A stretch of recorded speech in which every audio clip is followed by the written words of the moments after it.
Hello everyone, welcome to my channel blaze on Mantra. मैं हूँ श्रुति मिश्रा और आज जो हम डिस्कस करने वाले हैं वो है आपके रेनबो बुक से चैप्टर 7, प्रोज की तरफ से चैप्टर 7 स्टोरीज। ओके, और इस चैप्टर का नाम है अ चाइल्ड इज बॉर्न। तो नेचुरली हम लोग चाइल्ड बर्थ से रिलेटेड, उससे जुड़े सर्कमस्टांसेस, फैक्ट्स, उनके बारे में जानने वाले हैं इस चैप्टर में। और चूंकि ये ऑथर एक फॉरेन ऑथर है तो इन्होंने एक कंपैरिजन भी दिखाया है ईस्ट साइड, मतलब एशिया में, और वेस्ट साइड यूरोप और अमेरिका में चाइल्ड बर्थ को लेकर कैसा कल्चर है, क्या सोचा जाता है, कैसे सिचुएशन होते हैं, और पेरेंट और चाइल्ड के बीच में कैसा रिलेशनशिप होता है। तो चलिए देखते हैं इस चैप्टर को, समझने की कोशिश करते हैं। ओके, तो क्वेश्चन आंसर्स को डिस्कस करते हैं। Short questions. How are the ways of managing child birth in traditional societies useful? वो इसलिए यूजफुल है कि जो वुमेन है वो इतने तरह के टैबूज, प्रोहिबिशंस, रिचुअल्स और लोगों से घिरी हुई होती है कि उसको अपने एंजाइटी के बारे में सोचने का ना टाइम मिलता है ना मौका मिलता है। सेकेंड है, pregnant women in a traditional society does not feel that she is alone. वो ये क्यों नहीं फील करती कि वो अकेली है? क्योंकि पूरा जो चाइल्ड बर्थ है वो फैमिली एंड कम्युनिटी अफेयर बन जाता है, सारे लोग उसमें पार्टिसिपेट करते हैं।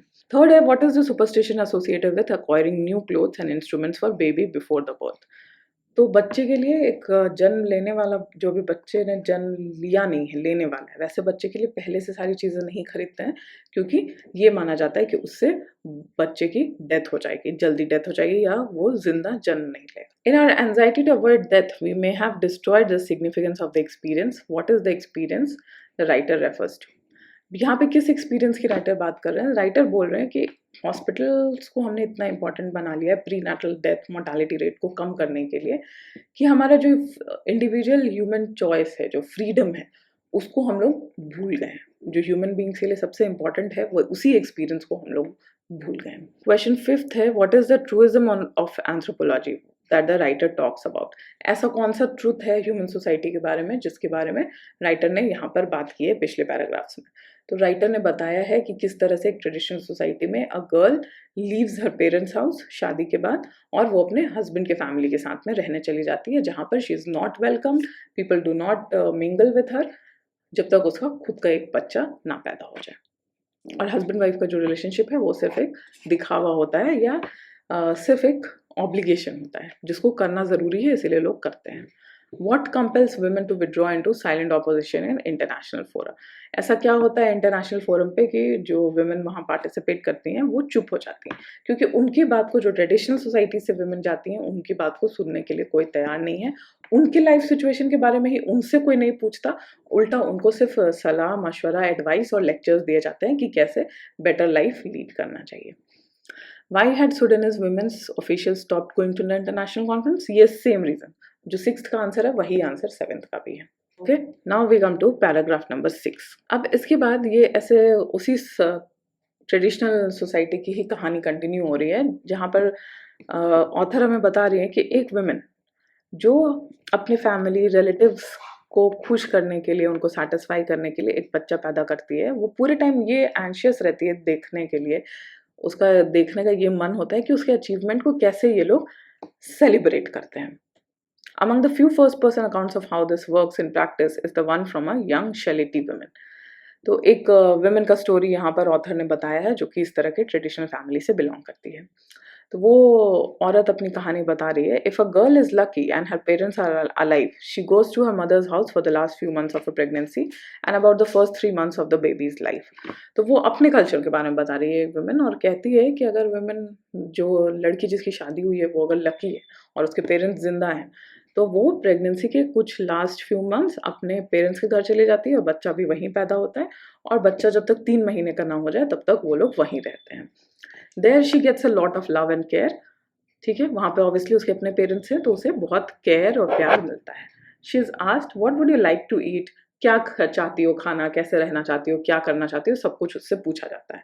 ऑल द टाइम कोई ना कोई उसका ध्यान रखने वाला होता है। The whole matter of pregnancy is one of celebration. ठीक है, अब वो अपने हस्बैंड के घर में हो या खुद के घर में हो, हर जगह प्रेगनेंसी को सेलिब्रेट किया जाता है। When the baby is born, it is an occasion of joy for the whole family. ठीक है, पूरा खानदान खुश होता है, सिर्फ इमीडिएट जो पेरेंट्स हैं वो नहीं, या इमीडिएट फैमिली मेंबर्स नहीं, पूरा का पूरा खानदान खुश होता है एक बच्चे के जन्म लेने पर।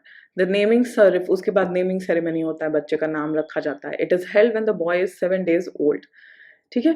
हम लोग के यहाँ भी बिहार में जब बच्चा 6 दिन का होता है तो छठी किया जाता है, ठीक है। तो इसी तरह से हर जगह मोर और लेस सिमिलर ट्रेडिशन है। अब वहाँ पर देखिए जहाँ से ये विमेन बिलोंग करती है जिस भी कंट्री से, वहाँ पर 7 दिन का होने के बाद सेलिब्रेशन किया जाता है। न्यू ड्रेस लाया जाता है बच्चे के लिए, माँ के लिए नया साड़ी लाया जाता है। There is feasting and singing until late at night, ठीक है। सब लोग उसको सेलिब्रेट करते हैं। women and girls gather and sing songs, garlands of turmeric and garlic are worn to ward off evil spirits, नजर ना लगे उसके लिए ये सब किया जाता है। That's when the name is chosen, और फिर बच्चे का नाम रखा जाता है। The ceremony is held for the birth of a boy or a girl. Of course, it is considered better to have a boy. Ceremony लड़का हो या लड़की, बच्चा जो भी पैदा हुआ है उसके लिए होता है, लेकिन जनरली का सोसाइटी में यही कंसिडर किया जाता है कि बेटा पैदा हो। But the birth of the girl is celebrated with the same joy by the women in the family. We sit together, eating pan and singing. Some of us might be young unmarried girls, other aged ladies of 40 or 50. There are so many jokes, so many much laughter. तो पूरा celebration कैसे होता है? लोग साथ में मिलकर खाते पीते हैं, गाना गाते हैं, पूरे रात हंसी खुशी में बिताते हैं। फिर वो लड़की अपने स्टोरी में आगे बता रही है कि सब लोग बहुत खुश दिखते हैं। The men don't take much part. अब इस सेलिब्रेशन में जो घर के जो मेल मेंबर्स हैं उनका ज़्यादा रोल नहीं होता। They may come and have a look at the baby, लेकिन सिंगिंग डांसिंग और ये सब में उनका कोई रोल नहीं होता। The songs are simple songs जो है वो सिंपल, जैसे हम लोग के यहाँ गीत जो गाया जाता है, ठीक है। बिहार के हर स्टेट का, सॉरी बिहार के हर डिस्ट्रिक्ट का अपना अपना गीत है, अपना अपना एरिया का अपना अपना गीत है, तो वो सब गीत गाया जाता है। और ये सब ऐसा गीत है जिसको लिखा नहीं जाता, राइट। हम लोगों के भी घर में गीत कहीं पर लिखा नहीं जाता है, वो एक जनरेशन से दूसरा जनरेशन उसको याद करता है और हर ओकेजन का गीत होता है, उस पर उसको गाया जाता है। और ये जनरली क्या डिपिक्ट करते हैं, वहाँ के सोसाइटी के लोगों का लाइफ, या फिर भगवान के लिए वो गीत होता है, और उसी खुशी को एक्सप्रेस करने के लिए, और जो नया बच्चा हुआ है उसका लाइफ हेल्दी हो, बेटर हो, उस चीज़ के लिए गीत गाया जाता है। फिर आगे ऑथर बता रही है, among the rewards of pregnancy in this case, as in many others, is that the woman gets to go home to visit her mother and sisters. The nostalgic tone of the description, which is clearly tinged with rose, may be the product of the contrast that this young woman finds in England. अब जो lady है जिसकी शादी हुई है नई नई, अब उसे एक बहाना मिलता है इस बच्चे के वजह से ही कि वो अपने घर वापस जाकर अपने पेरेंट्स के साथ जिस तरह की ज़िंदगी वो बिताती थी, जहाँ पर she was cared for, she was loved for, she was wanted, husband की फैमिली की तरह नहीं, जहाँ पर उसे कोई चाहता नहीं है, कोई उसे अपना नहीं मानता है, ठीक है। तो उसे इस चीज़ को लेकर बहुत खुशी है कि उसे अपने घर जाने को मिलता है। जबकि इसका जस्ट ऑपोजिट इंग्लैंड में है, ऐसा कोई ट्रेडिशन इंग्लैंड में फॉलो नहीं होता। Another of the Asian women who found a voice in Amrit Wilson's book gives a similarly rosy picture of rearing a child in Bangladesh. अब ये जो स्टोरी है ये बांग्लादेश की एक लेडी की है, कैसे बांग्लादेश में बच्चे के जन्म पे क्या किया जाता है। In Bangladesh children under the age of 5 और 6 are looked after by the whole family, ठीक है। ये तो कॉमन है, छोटे बच्चों को सब प्यार करते हैं फैमिली में, उनका ख्याल सब कोई रखता है। All the children of the joint family are looked after together, ठीक है। और स्पेशली अगर जॉइंट फैमिली है तो सारे बच्चे साथ में बड़े होते हैं। They are taken to the pond for bath, perhaps by one daughter in law, and she baths them all together. अब वहां पर ये मैटर नहीं करता कि उस बच्चे की माँ कौन है, एक कोई औरत जा रही है तो सारे बच्चे उसके साथ जाते हैं। भाई अगर एक बच्चे को नहला रही है तो सबको नहलाएगी। ये सब चीजें बिहार में तो बहुत कॉमन है, ये बिहार में अभी भी जॉइंट फैमिली सेटअप्स है। फिर सारे बच्चे साथ में रहकर बैठते हैं, खाते हैं, खेलते हैं। अनदर वुमेन फीड्स देम, कोई और होगा जो उसको खाना खिलाएगा। फिर कोई चिल्ड्रन के साथ बाहर जाकर बच्चों के साथ में खेलेगा। Here people say that Asian children don't play with toys, in Bangladesh they don't need toys, ठीक है। अब ये कहा जाता है कि जो इंडियन या बांग्लादेश, इंडियन बांग्लादेश एक ही बात है, जो बच्चे हैं उनको खिलौनों की ज़रूरत नहीं होती, वो उन नेचर में जो भी चीज़ है उसी से खेलकर वो खुश हो जाते हैं, ठीक है। तो अगर आप जनरली भी छोटे बच्चों को ऑब्जर्व करोगे, उनको आप कोई खिलौना दोगे तो they won't be so much interested. वही कोई बर्तन है उसको ज़मीन पर बजा बजा कर खेलने से उनको बहुत ज़्यादा खुशी मिलती है, ठीक है। तो इसी के बारे में यहाँ पर ये बांग्लादेशी लेडी बता रही है। फिर उनको आफ्टरनून के टाइम पर बच्चों को कहानी सुनाया जाता है, कोई मे बी कोई चाची, कोई मौसी, कोई बुआ या दादी, नानी, ये सब लोग कहानी सुनाते हैं। But at night when they get sleepy they always go to their mother and sleep. और इन सब के बावजूद भी दिन भर बच्चा पूरे फैमिली के साथ रहता है, लेकिन रात को जब उसको नींद आती है तो वो अपने माँ के पास ही गोदी में जाकर सोता है। But the other women do help a lot. In fact, they have such strong relationship with the child that is not uncommon for them to be called big mother or small mother. ठीक है, big mother small mother का यहाँ पे मतलब है कि बड़ी माँ या चाची। तो घर में जितनी भी औरतें हैं एक जॉइंट फैमिली में, उनका कोई भी छोटा बच्चा है तो उसके साथ में इक्वल ही रिलेशनशिप होता है, क्योंकि वो बच्चा सबके साथ में बड़ा होता है, उसको सभी प्यार करते हैं। फिर 8th पैराग्राफ में बताया गया है कि all technological change causes social problems. The impact of western medicine in traditional societies is one of the most problematic areas of modernisation. अब वेस्टर्न मेडिसिन, ठीक है, जो इंग्लिश मेडिसिन है या एलोपैथी जिसको कहते हैं, उसका ट्रेडिशनल सोसाइटीज पे क्या इम्पैक्ट हुआ है इसके बारे में शायद किसी ने स्टडी नहीं किया होगा। The Prestige of the white quotes is enormous. Doctor को बहुत रिस्पेक्ट किया जाता है। वाइट कोट्स का मतलब वही है doctors. The respect of their miraculous hypodermics total, ठीक है, और उनको एक भगवान की तरह देखा जाता है जो मिराकल्स कर सकता है, क्योंकि ट्रेडिशनली जो आप काम नहीं कर सकते हो, जिस तरह से एक विमेन या बच्चे को आप बीमारी से नहीं बचा सकते हो, वो डॉक्टर कर सकता है विथ मेडिकल साइंस। तो इसलिए डॉक्टर को ऐसे ट्रेडिशनल सोसाइटीज में बहुत महान पोजीशन दिया जाता है, बहुत इज्जत दिया जाता है। The pressure of expectation makes for aggressive and dramatic procedures even when the health status of the patient is too poor to withstand them. Allopathic doctors in peasant communities are dependent upon expensive drugs, sparkling equipment. और अगर village जैसा कोई setup है और वहाँ पर कोई doctor है तो एक तो उसके पास बहुत ज़्यादा डिग्री नहीं होगा, और अगर वो क्वालिफाइड है भी तो वहाँ पर उसके पास इतना मेडिसिन अवेलेबल नहीं है, इतने तरह का इक्विपमेंट्स अवेलेबल नहीं है जो कि उस समय उसको ट्रीटमेंट में काम है। फिर हॉस्पिटल में बहुत ज़्यादा इलेक्ट्रिसिटी की ज़रूरत पड़ती है, बिजली की आवश्यकता होती है, जो कि शायद वहाँ पर सफिशिएंट मात्रा में अवेलेबल ना हो। Where foreign aid has established that temple of our religion, the hospital, it must make a ritual display of its power with horrible results. Sheila Kinzer visited an enormous modern hospital for Bantu patients in South Africa, and this is what she saw. अब यहाँ पर बताया जा रहा है कि ये जो मॉडर्न हॉस्पिटल्स हैं, ठीक है कि वो लोगों को ठीक करते हैं और लोगों की जान बचाते हैं, लेकिन बहुत ज़्यादा शो भी किया जाता है, जितना है नहीं उससे ज़्यादा उसको बड़ा बनाकर दिखाया जाता है। और यहाँ पर एक दूसरे ऑथर शीला किंजर के उनका जो एक्सपीरियंस रहा है साउथ अफ्रीका में, उसके बारे में दिया गया है ये paragraph. The delivery ward was full of groaning whirling women, the majority labouring alone. ठीक है, डिलीवरी वाला जो वार्ड है, केबिन है, वो उसमें सिर्फ वुमेन भरी हुई हैं और सब रो रहे हैं, चिल्ला रहे हैं, बट उनको अटेंड करने वाला कोई नहीं है। Oxytocin drips and pumps were in wide spread use. ठीक है, पानी चढ़ाने वाला जो बॉटल रहता है वो लगा रहता है सबके पास। This was the meeting place of the old Africa and new technology of the west. Pools of blood lay on the floor like sacrificial outpourings, and Bantu nurses were happy to leave them there as a witness of blessings of the earth. और हर जगह blood है, साफ सफाई नहीं है। और यहाँ पर इस हॉस्पिटल में ऐसा लग रहा है कि अफ्रीका का जो ट्रेडिशनल कम्युनिटी है और वेस्ट का जो मेडिसिन का हॉस्पिटल का सिस्टम है, दोनों एक जगह मिल गए हैं। While they busied themselves with technologically sophisticated modern equipment and ignored the labouring women as far as possible. अब नर्सेज काफ़ी नहीं है, हर वुमेन को अटेंड करने के लिए एक नर्स नहीं है, एक वुमेन को कई वुमेन पेशेंट्स को देखना है, तो वो लोग जनरली पेशेंट्स को इग्नोर कर रहे हैं वहाँ पर। ऐसा ही सीन वहाँ दिख रहा है, which is not so difficult to do as they did not speak the same language. और उससे भी बड़ा प्रॉब्लम ये है कि नर्सेज का और पेशेंट्स का लैंग्वेज सेम नहीं है, तो दोनों एक दूसरे की बातों को, प्रॉब्लम्स को समझ भी नहीं सकते। Birth was very far from normal here and it was conducted in such a way that I had seen never before in American hospitals, catering for black clinic patients from large urban ghettos। और बच्चा पैदा कराने का procedure इतना गंदगी भरा है hospital होते हुए भी, कि जो ऑथर है वो कहती हैं कि मैंने ऐसा ब्लैक जो लोग हैं, इतना रेशियल डिस्क्रिमिनेशन अमेरिका में, उसके बाद भी मैंने नहीं देखा है कि इतना खराब ट्रीटमेंट होता हो अमेरिका में ब्लैक पेशेंट्स के साथ में। इम्पर्सनल कन्वेयर बेल्ट ऑब्स्ट्रक्चर्स का company by plethora of technical innovations and machinery.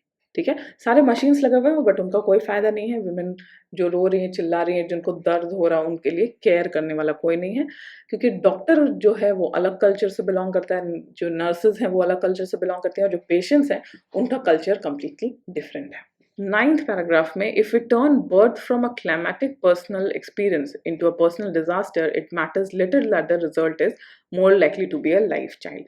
Women will not long continue to offer up their bodies and minds to such brutality, especially if there is no one at home to welcome the child, to praise the mother for her courage and to help her raise it. ठीक है, अब अगर women हर situation में अकेले होगी, जिस तरह से हॉस्पिटल में उसको इग्नोर किया जा रहा है, उसी तरह का सिचुएशन अगर घर पे होगा, जो बच्चा वो पैदा होकर आ रहा है उसको वेलकम करने वाला कोई नहीं होगा, उसको बड़ा करने वाला, प्यार करने वाला कोई नहीं होगा। तो जो ऑथर है वो कह रही है कि ऐसा समय दूर नहीं है जब women इस प्रोसेस से, चाइल्ड बर्थ के प्रोसेस से अंडरगो करना कंप्लीटली बंद कर देंगी, क्योंकि ये बहुत ब्रूटल है, बहुत क्रूअल है और बहुत ज़्यादा पेनफुल है। In fact, peasant communities are more level-headed and skeptical of us and our methods than we realize, and they have resisted the intrusion of our chromium-plated technology more successfully than we like to think. तो ये कह रही है कि modern medicine का जो भी अच्छा इफेक्ट हो, उसके बाद भी बहुत सारे पेजेंट्स, मतलब फार्मर कम्युनिटीज ऐसे हैं जो चाहते नहीं हैं कि ये सारी चीज़ें उनके अपने ट्रेडिशन में मिले।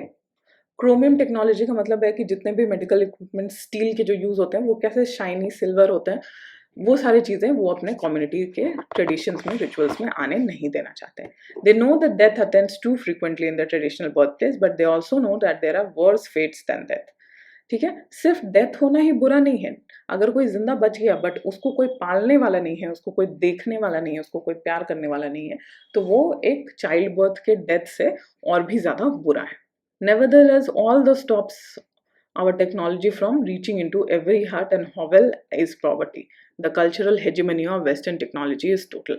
वो ये कह रही है कि वेस्ट ने जो ये स्टैब्लिश किया है ईस्टर्न कल्चर्स के ऊपर कि हमारा टेक्नोलॉजी सुपीरियर है, हमारे टेक्निक से ही आप अगर काम करोगे तो आपका डेथ नहीं होगा, आपका तबीयत खराब नहीं होगा, आप बच जाओगे, वो कम्प्लीटली इस्टेब्लिश्ड है। और ज़्यादातर लोग अभी भी हॉस्पिटल इसलिए नहीं जा पाते, ऐसा नहीं है कि वो उसमें विश्वास नहीं करते या उसके मिरेकल को देखना नहीं चाहते, बट उनके पास पैसे नहीं है उसको अफोर्ड करने के लिए। इतने पुअर हैं वो कि हॉस्पिटल जाना वो अफोर्ड नहीं कर सकते। The voices of few women raised in warning cannot be heard over the humming and throbbing of our machines, which is probably just as well, for if we succeed in crushing all pride and dignity of our childbearing, the population explosion will take care of itself. तो उनका कहना है कि population explosion तो हो रहा है पूरे वर्ल्ड में। India, specially India, is suffering from population explosion.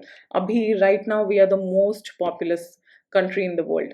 ठीक है, तो ये चीज़ वो बोल रही हैं, ये सटायर है, ऐसा नहीं है कि वो उसका कोई सॉल्यूशन दे रही है, बट वो कह रही हैं कि इस तरह से अगर वुमेन के साथ बर्ताव किया जाएगा, जो प्रेग्नेंट है, जो she is undergoing the process of child birth, तो वो दिन दूर नहीं है जब पॉपुलेशन एक्सप्लोजन का प्रॉब्लम खुद ही सॉल्व हो जाएगा, क्योंकि women will not be interested in producing children.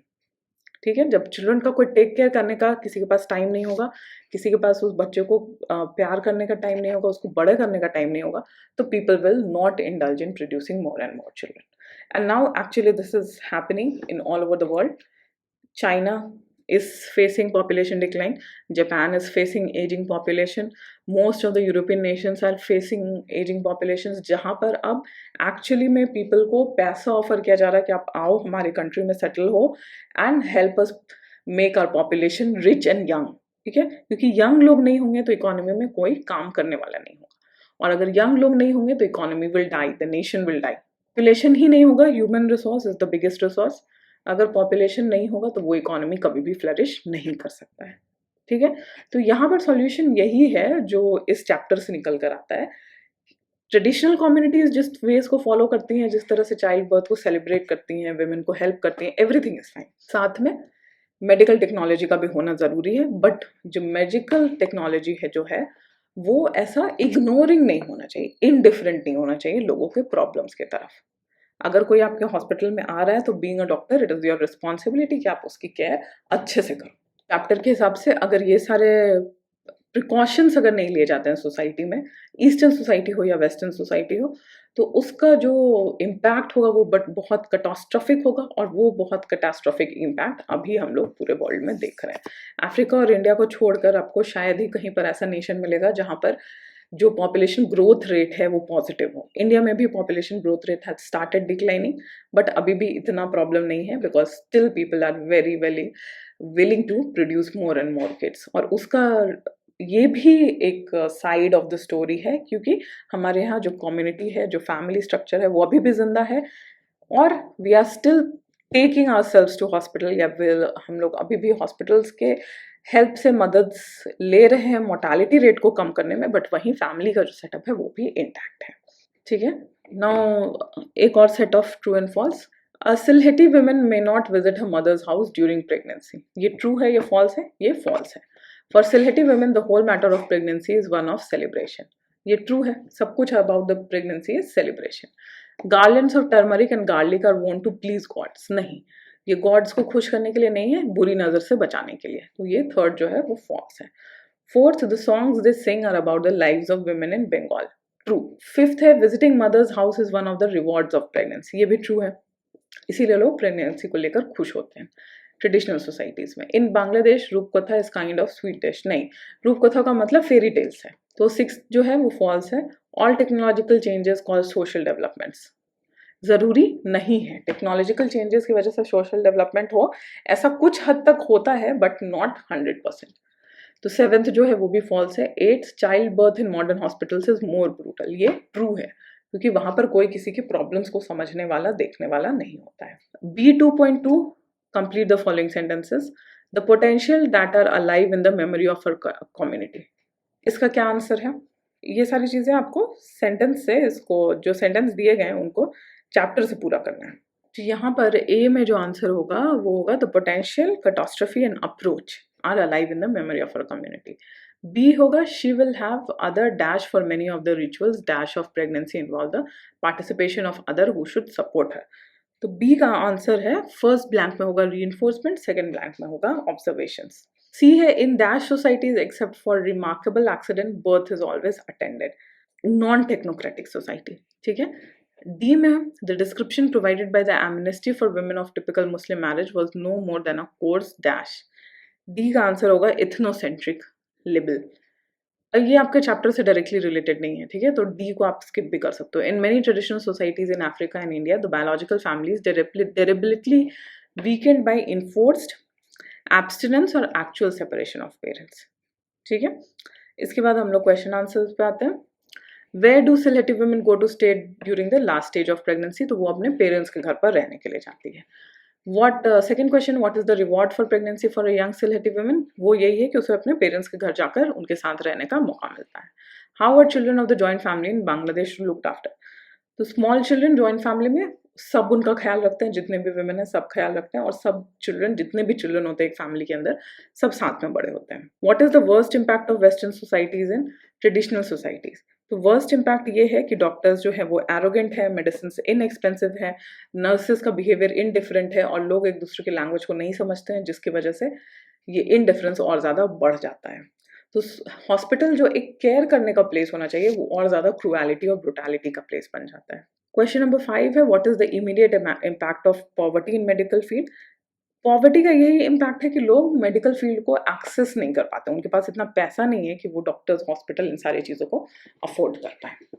इस चैप्टर में इतना ही। आई थिंक आपको ये चैप्टर अच्छे से समझ आ गया होगा। बेसिक जो इस चैप्टर में बताया गया वो है कल्चरल डिफरेंसेस। ठीक है, किस तरह से कल्चर एक पूरे सोसाइटी को आगे बढ़ने में हेल्प करता है, वहीं पर जो टेक्नोलॉजी है वो जितना हेल्प करता है साथ में उतना ही नुकसान भी पहुंचाता है। ठीक है, यही इस चैप्टर का सार है, या ये कह रहे हैं मॉरल ऑफ द स्टोरी है।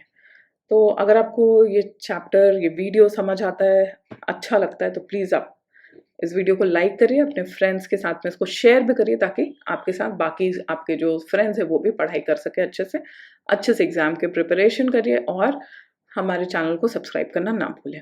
इससे ज़्यादा कोई डिस्कशन आप चाहते हो, कोई किसी भी तरह का जो पैराग्राफ है उसको आप डिटेल में समझना चाहते हो, या फिर जो आपके लॉन्ग आंसर क्वेश्चंस हैं चैप्टर के लास्ट में, उनसे कोई भी आप डिस्कशन चाहते हो, तो डिस्क्रिप्शन में दिए गए ईमेल आईडी पर आप कॉन्टैक्ट कर सकते हो मुझसे। Thank you so much.